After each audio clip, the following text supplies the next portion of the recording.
Welcome back, everybody. Bem-vindo de volta, pessoal. Hoje temos a sorte de receber novamente o embaixador Chas Freeman, ex-embaixador dos Estados Unidos na Arábia Saudita e ex-subsecretário de Defesa. Embaixador, seja bem-vindo de volta. Ambassador, welcome back. Dever, si meditant with gestor. Chas, you are also one of Chas, você também é uma das pessoas nos Estados Unidos que, dentro do governo, claro, teve muita experiência com a China, entre outros assuntos. Você foi intérprete do Nixon quando ele foi à China, lá nos anos 70. Como você está vendo o encontro atual do Trump com o Sr. Xi?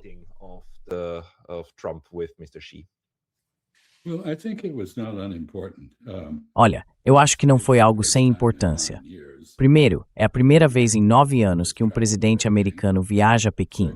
Segundo, ele foi a Pequim justamente para se encontrar com Xi Jinping em pé de igualdade. Não havia hierarquia. Terceiro, eu acho que isso representou um reconhecimento da parte do Donald Trump, mesmo que nem todos em seu governo pensassem assim, de que a gente não pode se dar ao luxo de não lidar com a China. Existem problemas demais no mundo que não podem ser resolvidos sem a participação chinesa. A China hoje é uma potência mundial. Se a gente define uma potência mundial como um país cujos interesses precisam ser levados em conta em praticamente todas as questões, em qualquer lugar do mundo, então a China ainda é uma potência mundial fraca, mas de todo modo é uma potência mundial.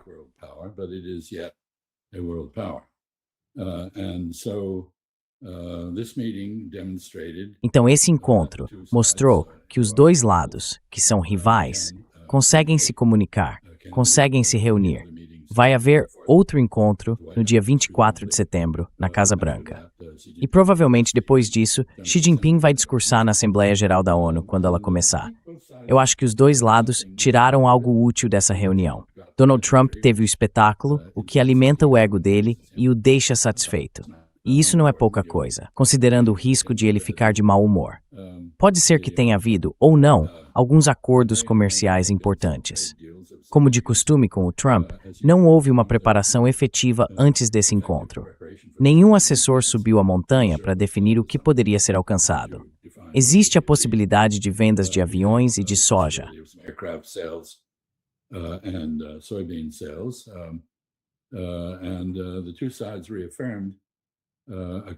E os dois lados reafirmaram um interesse comum na abertura do Estreito de Hormuz. Afinal, a China é a maior potência comercial do mundo e tem um grande interesse na liberdade de navegação. Não houve acordo sobre o que fazer em relação ao fechamento do Estreito de Hormuz, nem sobre como reabri-lo. Mas as duas partes reconheceram os interesses em comum, e Xi Jinping aparentemente se ofereceu para ajudar, se pudesse. E, sobre a questão da não proliferação, a China reafirmou seu desejo, sua esperança de que o Irã não desenvolvesse uma arma nuclear. Como você sabe, eu acho que essa esperança agora é em vão. Ou seja, o Irã não tem outra escolha a não ser desenvolver uma arma nuclear. E vai fazer isso se já não fez.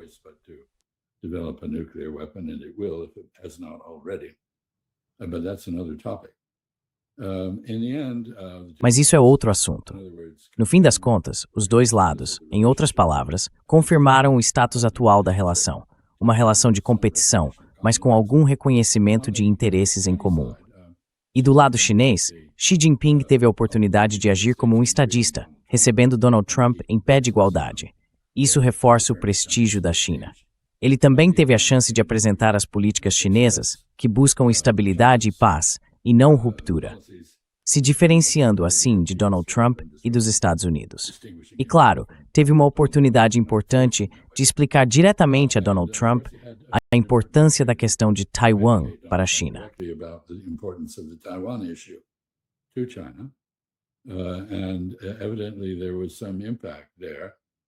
E evidentemente houve algum impacto ali, pelo menos de forma temporária, porque Donald Trump agora disse que não vê nenhum mérito em apoiar a independência ou em começar uma guerra com a China por causa do status de Taiwan.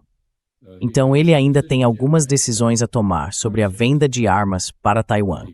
Ele afirma que ainda não tomou essas decisões. Eu suspeito que o clima político em Washington vai acabar forçando-o a vender essas armas.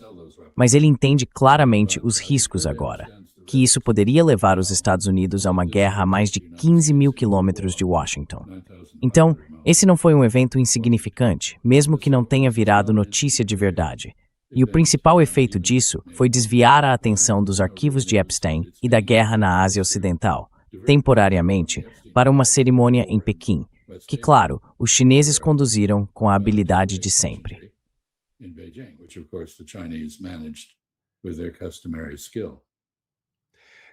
Right, so in a sense we've seen Certo. a meeting that didn't go Então, de certa bad, forma, a gente viu uma nothing reunião que não deu errado, in né? the Nada que physical tenha world, explodido na but cara do can you mundo. maybe Mas você pode talk falar um about pouco it sobre and isso e your sobre a sua interpretation interpretação of do what que we isso saw nos mostra in dentro de context todo o of the contexto do que está Iran-Pakistan acontecendo. protocol. A guerra mal The sucedida contra o Irã, por war exemplo. against Iran. Também a reunião recente de Xi Jinping com o líder de Taiwan, o líder do QMT, o partido de oposição da República da China, que também foi um grande evento. O que está acontecendo com Cuba? Como os Estados Unidos estão tentando colocar pressão de novo por lá? E talvez também sobre o rumo que a guerra por procuração na Ucrânia está tomando. Você tem alguma leitura a partir dessa perspectiva sobre esse encontro cordial em Pequim? Well, certainly Xi Jinping received Donald Trump. Bom, certamente o Xi Jinping recebeu o Donald Trump com elegância e foi uma boa demonstração da parte dele.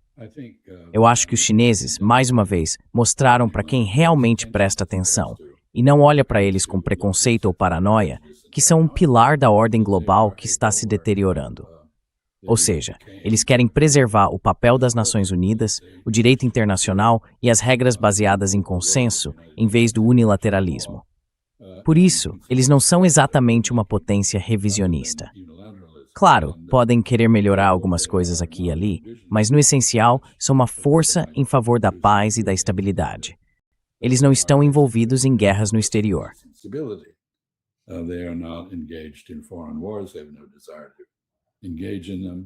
Eles não têm nenhum interesse em se envolver nisso, e por aí vai.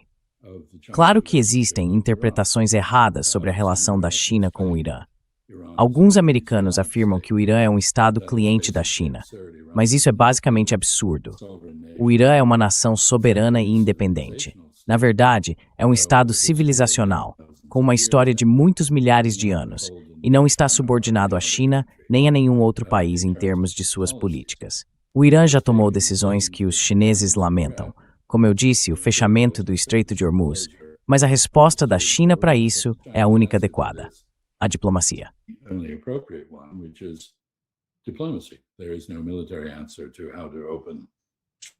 Não existe uma solução militar para abrir o Estreito de Hormuz, mas vocês estão dispostos a levar em conta os interesses nacionais do Irã e negociar um acordo com o país, em que por uma pequena taxa seria possível transitar pelo Estreito. Na verdade, ironicamente, quando se fala em manter o Estreito aberto, o principal bloqueador hoje é os Estados Unidos, não o Irã. Porque o Irã está bem disposto a deixar passar os navios de nações amigas. Eu acho que, antes de continuar e falar sobre a visita de Zheng Yuan, que é a presidente de Guangdong, em Taiwan, na China, vale mencionar que a importância da ação iraniana em Hormuz para a ordem internacional está ficando cada vez mais clara. Is becoming apparent. Effectively, the world has been operating. De fato, o mundo vem operando sob regras definidas, primeiro pela Marinha Britânica e depois pela Marinha Americana, desde 1763, quando terminou a Guerra dos Sete Anos e os britânicos dominaram os franceses no domínio marítimo, algo que foi confirmado em Trafalgar, em 1805. O bastão da supremacia marítima global passou para os Estados Unidos em março de 1943, quando eu nasci, durante a Batalha do Mar de Bismarck. Foi quando a Marinha japonesa chegou ao seu limite máximo no Pacífico Sul, depois de ter derrotado os britânicos anteriormente. Então, basicamente, o bastão da hegemonia marítima global passou para os Estados Unidos, e nós temos exercido esse papel desde então até hoje. Mas as coisas mudaram. No século XVIII, havia um limite territorial de 3 milhas, definido pelo alcance dos canhões. In the late in the No final do século XX, nos anos 80, houve um acordo político sobre o limite de 12 milhas, que não tinha nenhuma base empírica. Mas agora a gente vê que mísseis podem atacar navios a uma distância de até 2.000 quilômetros, ou 1.500 milhas, e drones podem alcançar 300 quilômetros, ou 200 milhas. Isso manteve a Marinha dos Estados Unidos afastada. E significa que potências terrestres podem agora, como os Houthis, desculpe Alá, demonstraram no Mar Vermelho, bloquear estreitos a partir da terra, tornando ações dos Estados Unidos, como afundar a marinha iraniana, basicamente irrelevantes em termos de impacto. Isso cria um precedente, e agora estamos ouvindo os indonésios e outros falarem em cobrar taxas no Estreito de Malacca, no Estreito de Lombok ou em outros estreitos que passam pelo arquipélago indonésio. Eu acho que estamos vendo um precedente que provavelmente vai ser seguido.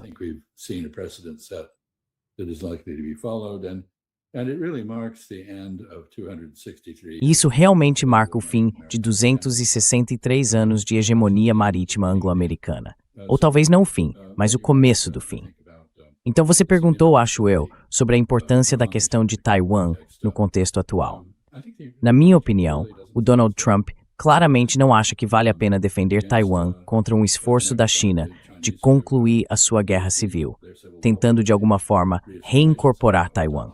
Taiwan, claro, se tornou uma sociedade bem diferente. Tem uma democracia sólida, é um país rico, igualitário e muito admirável em vários aspectos. Mas o Donald Trump não se importa com conexões ideológicas. E isso, eu acho, é um dilema para o Japão, onde você está, porque o primeiro-ministro se envolveu nessa questão da resolução da Guerra Civil Chinesa de um jeito que acabou envenenando as relações entre China e Japão.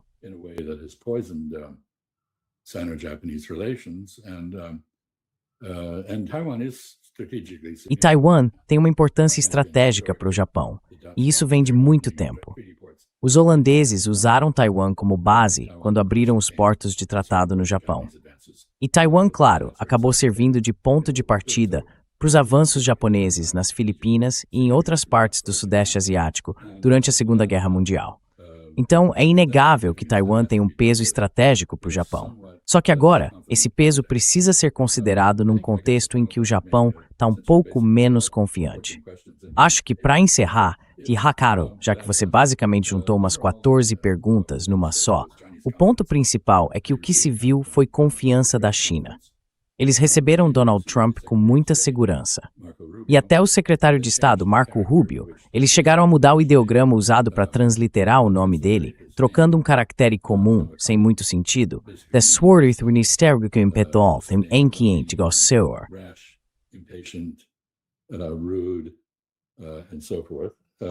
Peraí, eles fizeram isso mesmo? Usaram outro personagem, não foi?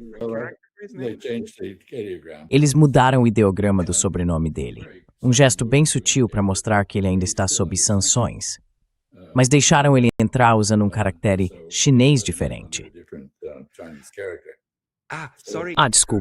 Desculpa, eu não sabia disso. Então existem sanções chinesas contra o Marco Rubio. É isso mesmo? Sim, ele está sob sanções, acho que desde 2021, basicamente por declarações e posicionamentos extremamente anti-China e por várias alegações sem fundamento. O dinheiro dele foi bloqueado em algum momento. Ele ainda está sob sanções, mas agora, ao que parece, mudou de nome, ou alguém mudou por ele, e isso acabou contornando a questão. De qualquer forma, acho que em relação à Ucrânia, essa confiança também vai ficar evidente durante a próxima visita do Vladimir Putin a Pequim, que deve acontecer na semana que vem, na quarta-feira, certo? Isso. Então dá para dizer que a China está começando aos poucos a sair daquela postura tradicionalmente passiva na diplomacia. Eu me lembro que depois do 11 de setembro eu fiquei preso em Pequim. Tive longas conversas com Jiang Zemin, com o ministro das Relações Exteriores, Li Zhaoxing, e com várias pessoas pela Outfit Militia.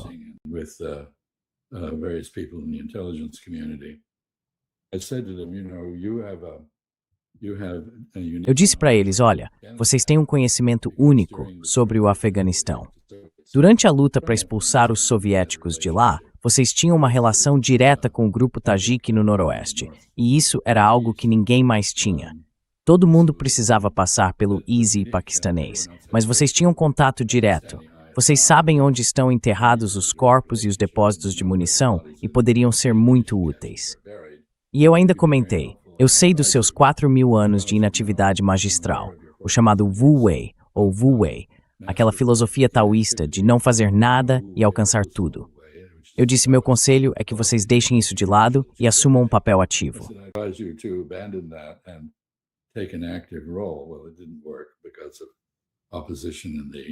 Bem, isso não deu certo por causa da oposição do lado dos Estados Unidos a cooperar com a China. Mas eu acho que os chineses agora saíram daquela fase mais reservada na diplomacia. A gente já via sinais disso há alguns anos, quando eles ajudaram a intermediar a reaproximação entre a Arábia Saudita e o Irã. E isso agora aparece nas políticas deles sobre a Ucrânia, sobre o Irã, sobre a guerra no Irã, e também no esforço conjunto com os russos, os iranianos, os sauditas e outros países para tentar construir uma estrutura de paz e segurança no Golfo Pérsico depois da guerra iraniana. Essa é uma ideia que, separadamente, chineses, russos e iranianos já tinham proposto no passado. O ponto em comum entre todos eles é que isso não incluiria uma presença militar americana.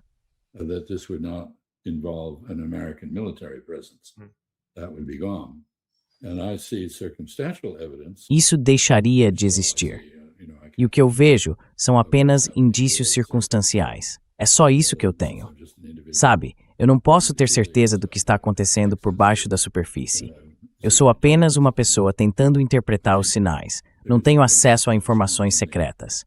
Acho que há evidências na decisão do Kuwait e da Arábia Saudita de proibir o uso de bases em seu território ou o sobrevoo do seu espaço aéreo pelos Estados Unidos, em ações voltadas contra o Irã.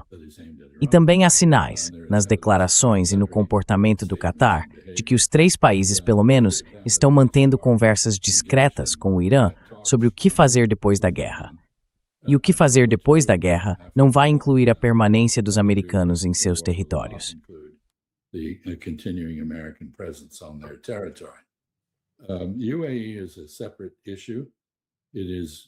Os Emirados Árabes Unidos são um caso à parte.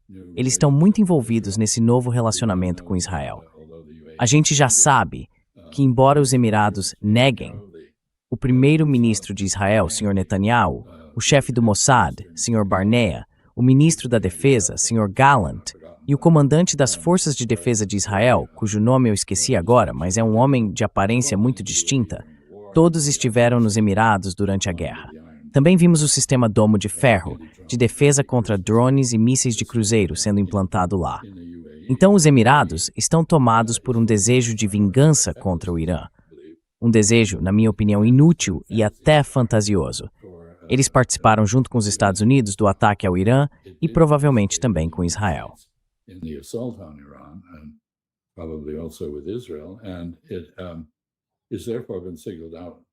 E por isso, o Irã escolheu esse país por uma punição especial e vai continuar fazendo isso até que ele chegue a um acordo. Então, temos uma situação em que o Conselho de Cooperação do Golfo, mais uma vez, não age como um corpo coletivo, mas sim como países individuais, tentando chegar a seus próprios entendimentos com o Irã. E claro, como eu disse, enquanto isso, o bloqueio americano do Estreito de Hormuz, que não é totalmente eficaz, acaba sendo um incômodo e um problema nas relações dos Estados Unidos com a Arábia Saudita, com o Irã, com o Iraque, com o Catar e o Kuwait, e também, é claro, com o Bahrein, mas não tanto com os Emirados Árabes Unidos, que continuam na coalizão contra o Irã. Então eu não sei, já que você fez 14 perguntas, não sei se consegui responder todas.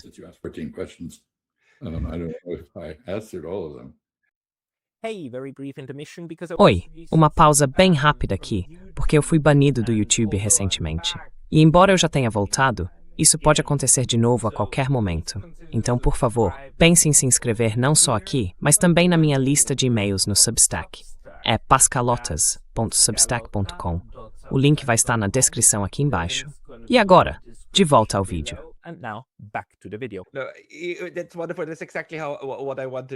Isso é ótimo.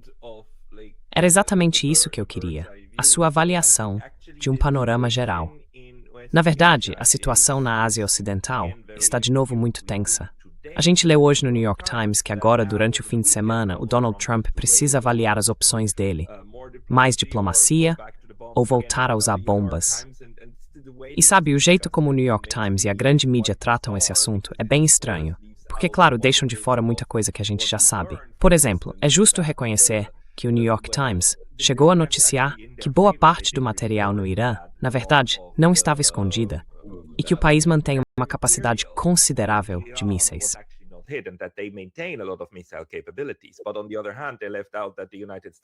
Mas, por outro lado, eles deixaram de mencionar que os Estados Unidos estão ficando sem muita coisa.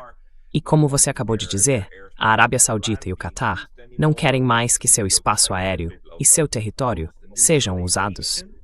O que, para mim, parece quase uma neutralização, no sentido clássico dessas áreas. E isso significa que os Estados Unidos, mesmo que decidissem atacar de novo, fariam isso a partir de uma posição ainda mais fraca do que tinham no começo da guerra.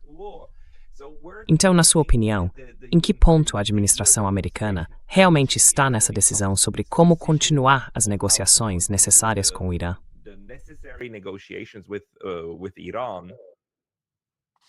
Well, I think we're seeing a debate. Olha, eu acho que o que estamos vendo é um debate. A opção militar é bem irrealista, por todos os motivos que você mencionou. Ou seja, o Irã tem uma capacidade impressionante de retomar a guerra e está preparado para isso. Já os Estados Unidos estão com o estoque de armamentos e equipamentos de defesa bastante reduzido. Israel, por sua vez, foi praticamente privado da sua capacidade de autodefesa em muitos aspectos.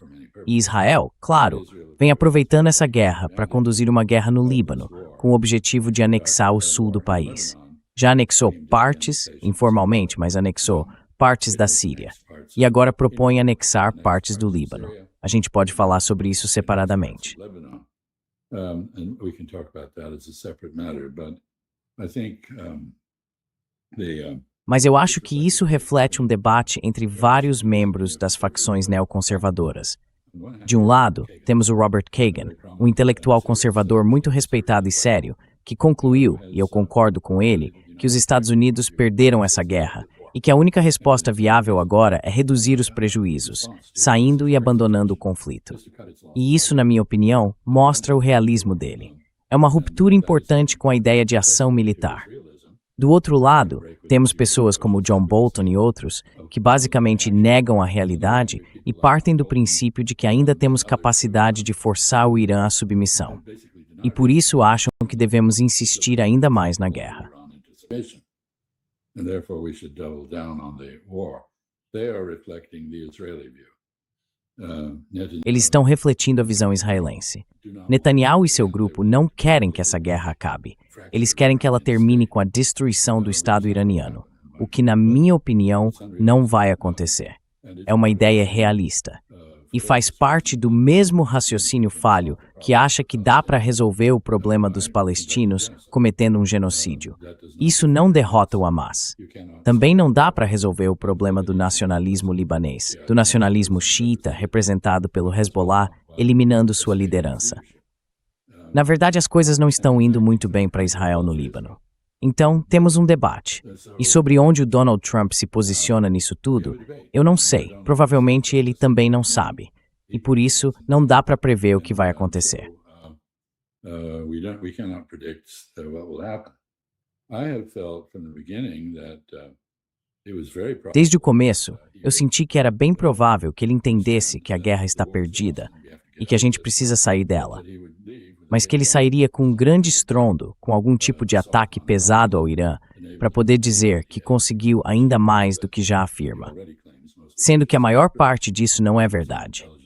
Digo, a própria comunidade de inteligência dele já desmentiu praticamente todas as suas alegações. Mas pode ser que, depois dessa conversa com Xi Jinping na China, ele perceba que uma retirada pacífica, acompanhada de um discurso de vitória, seja uma estratégia melhor. Vamos ver. Mas eu acho muito significativo que Kagan tenha, ao que tudo indica, chegado a uma conclusão realista.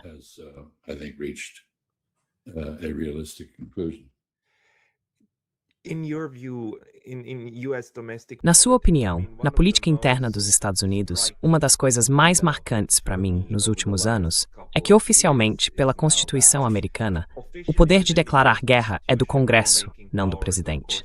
E isso foi completamente abandonado. Existem alguns truques, tipo mágica mesmo, como dizer, é só uma operação, 60 dias e acabou, tá resolvido.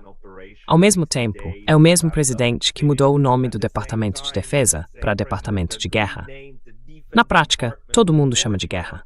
Todo mundo sabe que é uma guerra.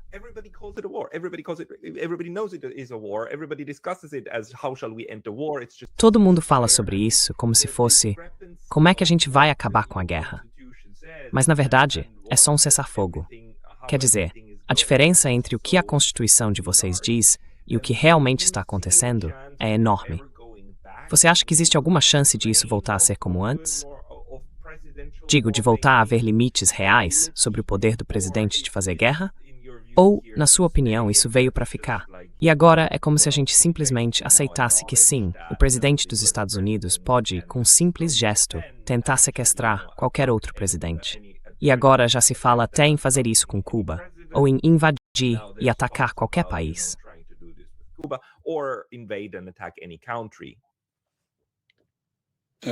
Eu acho assim, antes de tudo, isso é uma fogo com características israelenses. É. O que isso significa é que o outro lado para de atirar e a gente continua atirando. Pois é. Então, não é um cessar-fogo de verdade. Essa alegação é falsa.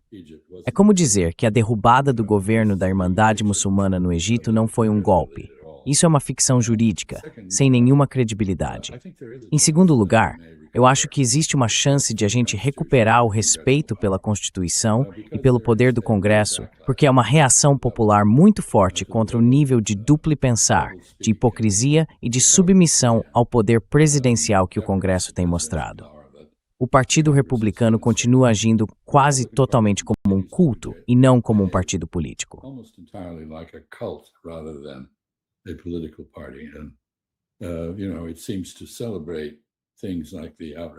Sabe, parece que estão celebrando coisas como aquela estátua dourada absurda do Donald Trump, que vários fundamentalistas cristãos e rabinos adoram, como o bezerro de ouro do Antigo Testamento, que representava Baal, o deus dos fenícios. Então, eu acho que estamos num processo eleitoral. As eleições são o remédio da democracia para a falta de princípios e para um governo ruim. E nós temos falta de princípios, temos um governo ruim. Mas eu acho que há alguma chance de isso ser corrigido. Digo isso, em parte, porque estou vendo vários candidatos surgindo do nada, dizendo que a elite política está ignorando a vontade do povo e não se importa com o bem-estar das pessoas.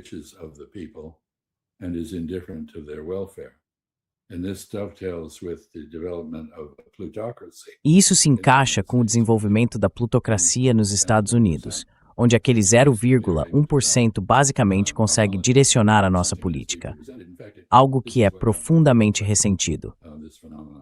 Na verdade, foi esse fenômeno que levou Donald Trump à eleição. Então eu acho que somos capazes de mudar. Eu não estou prevendo que isso vai acontecer, não tenho certeza se vai, mas também não acho que seja impossível. E o que estamos vendo, Pascal, é uma tendência geral no mundo todo, seja nos Estados Unidos, na Europa, na Índia ou em Israel, de uma elite política que atua sem freios e contrapesos e que ignora as opiniões das pessoas comuns. Isso assume formas diferentes em cada lugar.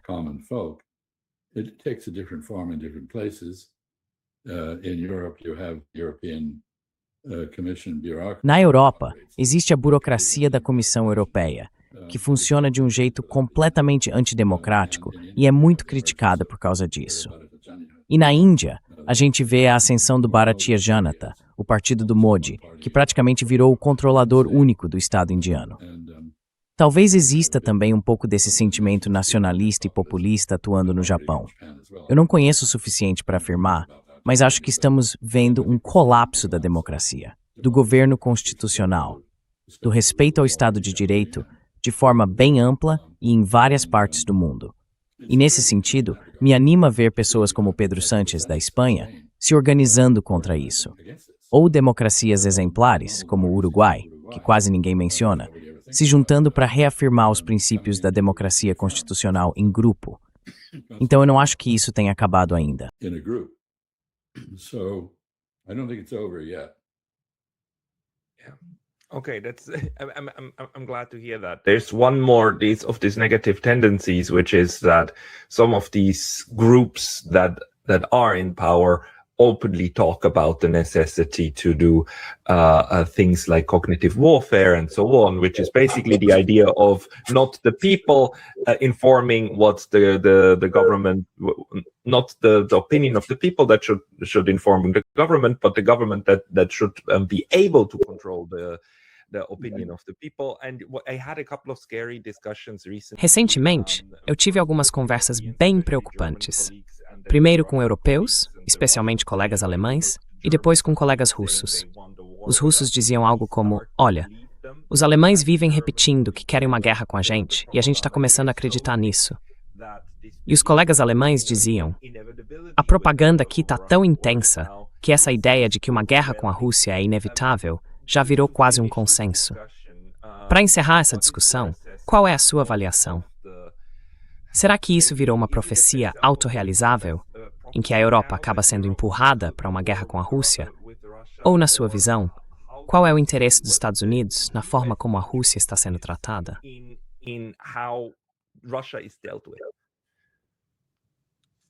Well, I think, at the mass level, Olha, eu acho que no nível das massas, que concorda é manipulado pela elite, existem hoje mecanismos muito fortes para impor censura. Não diretamente pelo governo, mas por meio das estruturas corporativas. Na Europa, há bastante censura, algumas formas bem graves. Nos Estados Unidos, ela tende a ser mais indireta, por causa da primeira emenda e de alguns limites impostos pelo Google. Mas existe censura sim, existe manipulação da mídia. Tudo parece plausível, nada parece verdadeiro. A gente já não sabe mais distinguir o que é verdade e o que é mentira. E eu acho que isso também vale para a Rússia. E vejo um grande problema na rearmamentação da Alemanha, que não está sendo discutido de forma honesta. rearmament of Germany, which is not being honestly discussed. That is to say, I remember. Quer dizer, eu me lembro de quando eu estava criando o que acabou se tornando a Parceria para a Paz, tentando entender o que fazer com a OTAN depois da Guerra Fria.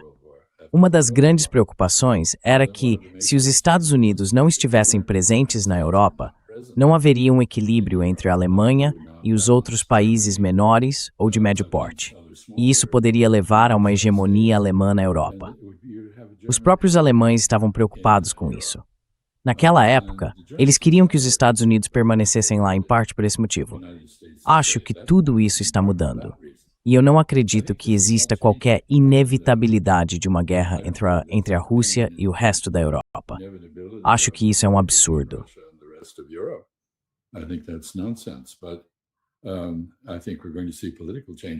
Mas eu acho que a gente vai ver mudanças políticas na Europa Ocidental. Talvez a Europa Oriental já seja um outro fator. Quer dizer, é só olhar para as eleições na Alemanha e o que acontece com o Partido Alternativa para a Alemanha na parte leste do país. Mas, de qualquer forma, eu acho que vamos ver uma virada, um afastamento desse tipo de política militarizada e confrontadora, que não é ridícula, porque não tem nada de engraçado, é terrível, em direção a algo mais realista, que envolva diplomacia. Talvez a Europa redescubra a diplomacia. Parece que ela esqueceu o que é isso. E os Estados Unidos são totalmente incompetentes nesse campo. Você sabe que a gente tem hoje 115 embaixadas sem embaixadores, de um total de 182, se não me engano. E a verdade é que a gente simplesmente não sabe o que fazer.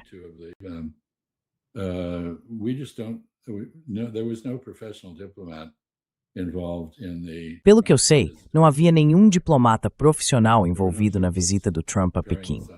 Não teve nenhum Sherpa preparando a cúpula. Tudo foi montado de última hora. Quer dizer, o Steve Mnuchin, secretário do Tesouro, foi para a Coreia do Sul para uma reunião de emergência com o colega chinês sobre questões comerciais. Isso foi um dia antes da chegada do Trump a Pequim. Sinceramente, parece coisa de amador. E a gente já teve experiência lidando com o Mnuchin e o Kushner, que são tudo menos profissionais e eficazes. Então o mundo, na maior parte, não está praticando diplomacia de verdade. Quem está? the world is not practicing diplomacy for the most part. Who is? Russia. Sergei Lavrov is a formidable diplomat. China, Wang Yi is a formidable diplomat. Iran, Rangxi is a formidable diplomat. Maybe Australia, Penny Wong is in that class. But you look very hard around the rest of the world for anybody maybe the Indian foreign minister is similarly equipped. But you look very hard for people who are, O seu programa se chama Estudos da Neutralidade, com foco na resolução não militar de problemas. E nós, basicamente, abrimos mão da capacidade de resolver problemas de forma não militar. E as soluções militares que tentamos impor simplesmente não funcionam.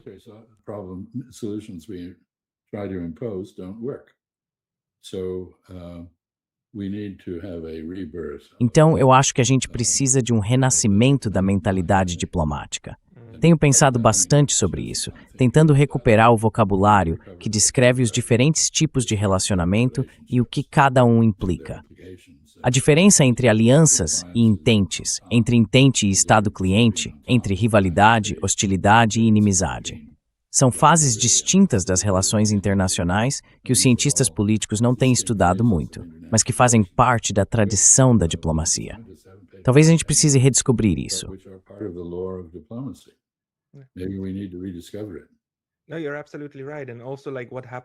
Não, você está absolutamente certo.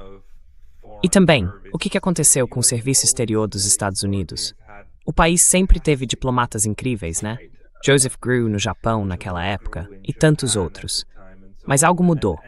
E também na Europa aconteceu alguma coisa que acabou desmontando a capacidade diplomática, a habilidade de negociação e tudo mais. Talvez a gente precise entender o que foi isso. Mas com certeza essa é uma conversa para outro momento, porque não é o tema de agora. Você mais do que merece o seu jantar e uma bebida. Quero te agradecer muito. Para quem quiser te acompanhar, eu sei que você tem um site excelente, que eu vou deixar linkado na descrição aqui embaixo. Tem mais algum lugar onde as pessoas possam encontrar os seus textos?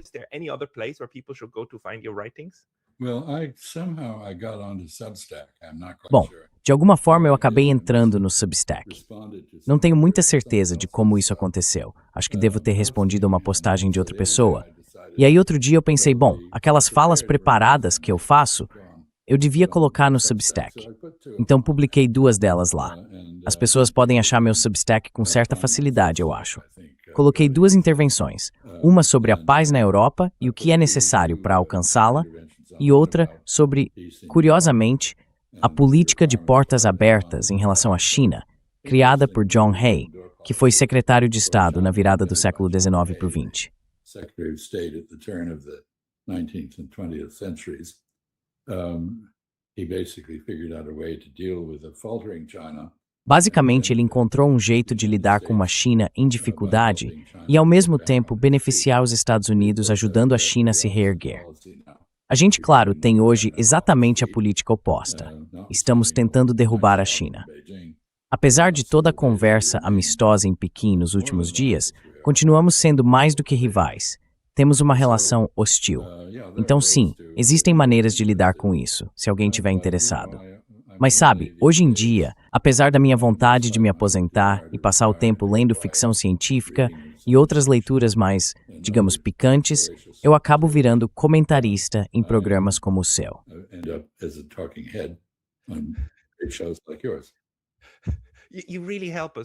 Você realmente ajuda a gente porque, olha, a política do dia a dia hoje parece coisa saída dos livros do George Orwell. E a gente precisa de ajuda das pessoas para conseguir interpretar isso. É tudo sobre a Revolução dos Bichos. Essa é uma leitura fundamental. Alguns animais são mais iguais que os outros. Sim, eu vou. Agora eu preciso de um pouco de feno. Obrigado, embaixador Freeman. E até a próxima. Certo. E quanto ao Pascal Lotas?